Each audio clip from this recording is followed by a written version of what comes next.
નમસ્તે મિત્રો, ધોરણ 8 ગણિત ચેપ્ટર નંબર 2 એકચલ સુરેખ સમીકરણ એનું સ્વાધ્યાય 2.2 જોઈશું. એટલે દાખલા નંબર 7 અને 8 ની માહિતી મેળવીશું.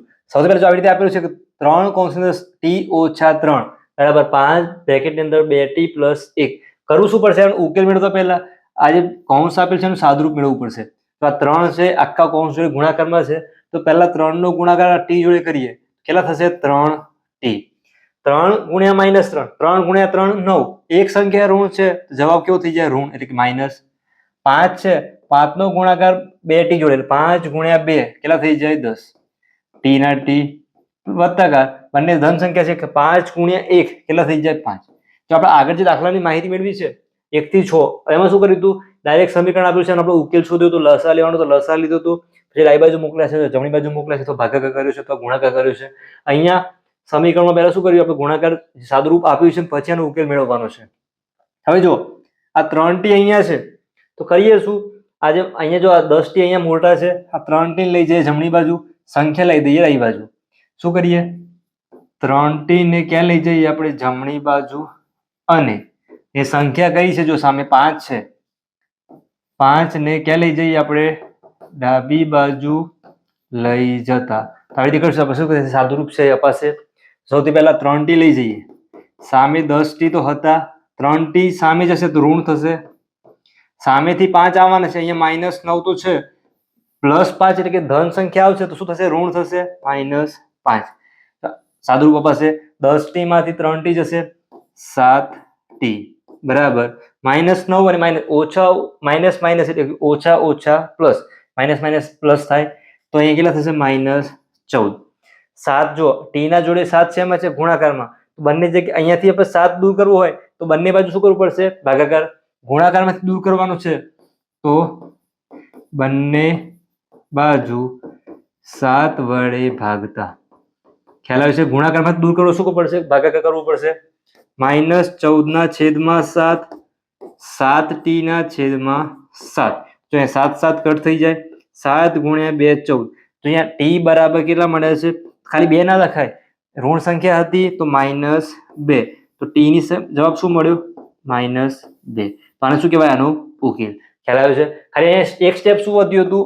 અહીંયા સાદુરૂપ જે કૌંસ છે એનું આપવાનું છે, પછી આનો ઉકેલ શોધવાનો છે.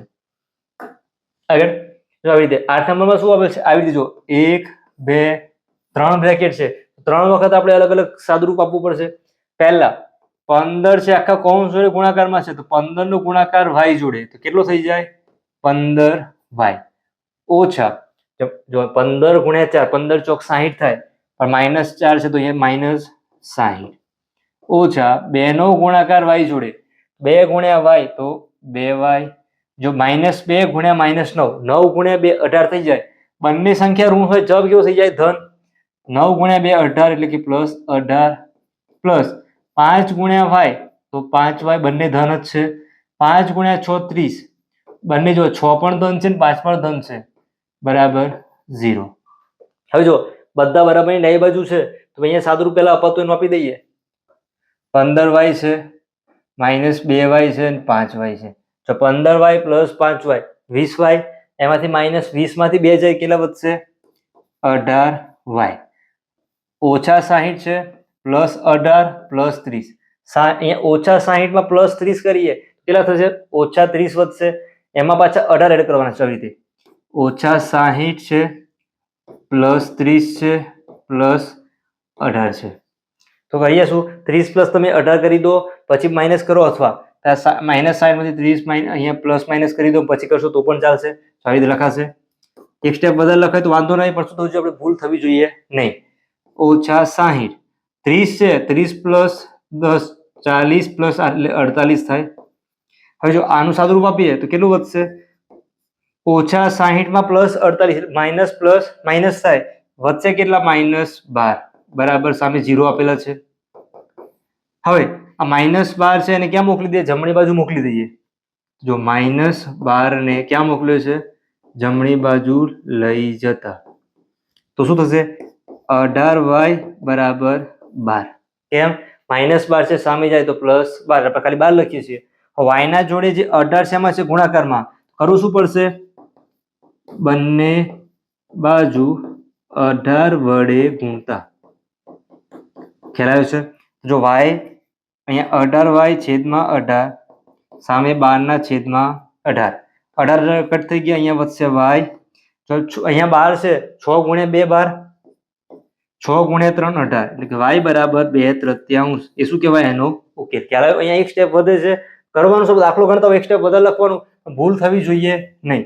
આ રીતે એક સ્ટેપ લખવાનું, પછી અહીંયા એક સ્ટેપ લખી દો, પછી ગણો. તો ડાયરેક્ટ આવડે છે, ડાયરેક્ટ લખો તો પણ ચાલશે. આવી રીતે દાખલો નંબર 7 અને 8 ની માહિતી મેળવી છે.